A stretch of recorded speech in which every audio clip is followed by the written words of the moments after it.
Hey guys, today we are going to see about the functional rehabilitation in stroke. So this was a major question asked by many people. They wanted to know about how to go about functional rehabilitation in stroke. In fact, many people asked me during acute phase, when there was no activity of the muscle, how did you educate functional activity? So the answer is very simple. You have to select activity which is not too difficult for the patient and not too easy for the patient to perform. And functional activity does not pertain to only one limb actually. So this is the mantra what you have to remember when you are prescribing exercises which are functionally based. And I would recommend people to use a chart like this. So if you see this wagon wheel, you can see this was adapted from Functional Rehabilitation Stroke, a book which is very useful for many people, which has a recent edition also, 2020. So here what they have done is, in this wagon wheel, they have divided the functional activities of the patient into various categories like eating and drinking, mobility, going to the toilet, dressing, personal hygiene, grooming, communication, transport, cooking, shopping, cleaning, and etc. So apart from classifying this, normally our any functional scale like a functional independence measure or a Barthel index does this. But what else they have done is they have charted it out with some concentric circles where, for example, the first one, if you see this remarks that they are independent. If you see here, eating, the person is highly independent as far as eating and drinking is concerned. But if you see this O, that is wants but unable to do. He wants to prepare his own food, cut his food. If he is a Westerner, not an Indian, he wants to cut his food and he has to eat. So that is what he wants to do. So if you see what are the things he wants to do, that is the highlight. That should be the important thing that physiotherapists should start training first. Apart from this preparing food, he also wants to go in and out of his house. He wants to get mobilized easily into the community. He doesn't want to sit in the home and be bedridden for a long time. Second thing, he wants to get clothes. He wants to buy his own clothes. So he wants to very seriously go out. And the other thing, if you see, in the cooking, warm beverages and prepared food, he wants to consume warm beverages. In that case, he has to prepare his own food, so he should not be dependent on anyone. So these are the priorities of the patient as of now, which therapist should start training. In that case, if you see, he has to mobilize out. Community ambulation should be the primary target for this patient. In my assumption, this patient is a patient who does reasonably well with tasks which are very easy, like eating and drinking. If you see, he's independent. This checked box are independent, but it's slightly difficult. He's independent, but yet he's difficult. What are these activities? If you see, the writing activity he's independent, but still he's finding it a little difficult. So he has to improve on that, and the therapists have to concentrate on that. And if you see this, perform with assistance.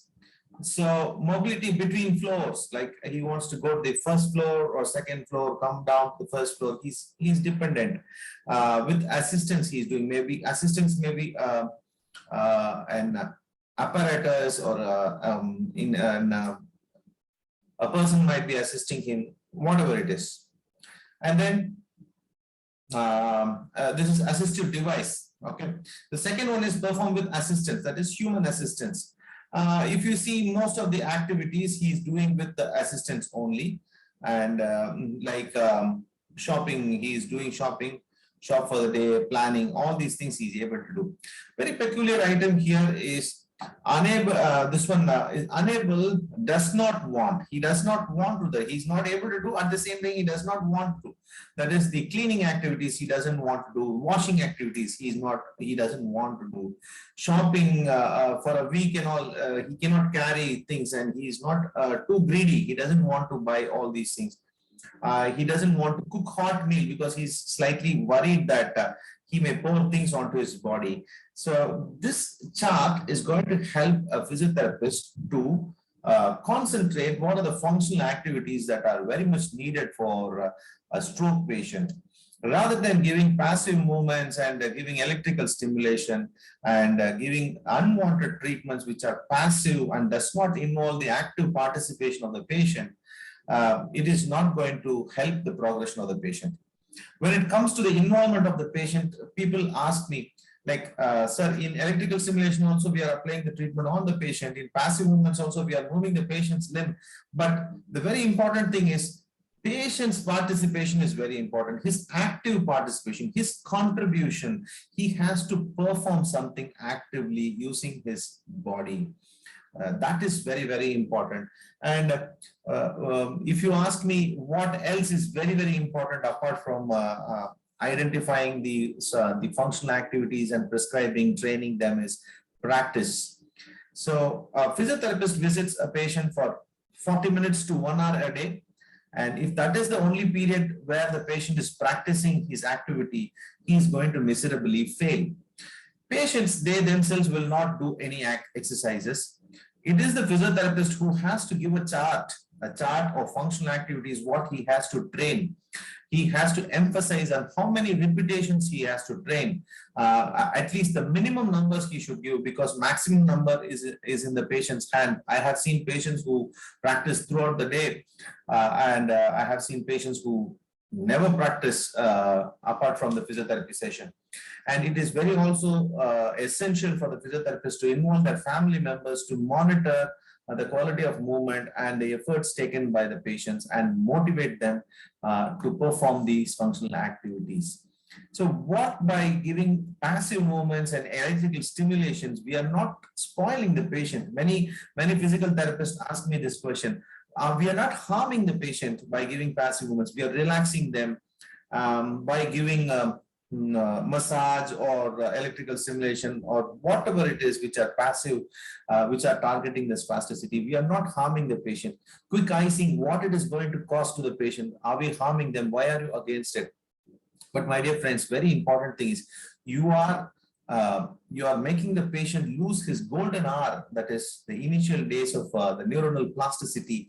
When it is at its peak, you are making them passively participate in physiotherapy by giving just these passive modalities. And even if this patient who has been treated in such a way comes to a physiotherapist who is more inclined onto functional activity after a year or so, the contribution of this particular physiotherapist for the patient is going to be very, very limited. So the person who treats the patient initially has to be more functionally oriented. Then only these patients will progress very well. So why I keep on repeating this thing is among the youngsters, the person who finish now, who see patients at a cheaper price, not taking anything away from the cost, they can see the patients at a cheaper cost because it is more competition nowadays. But give the proper treatment to the patient rather than giving the passive movements. I have seen patients who have been given electrical stimulation for 1 month and more than 1 month, simply idly sitting, giving electrical stimulation for wrist extensors and dorsiflexors, expecting that these muscles may contract when the patient does some functional activities of the hand, and when the patient walks, is really stupid. It is not going to happen. Even individually training the wrist extensors actively and dorsiflexors actively may not be useful when the patient tries to translate them into functional activity. So it is highly essential for physiotherapists to train these patients functionally. Thank you so much. See you in the next class.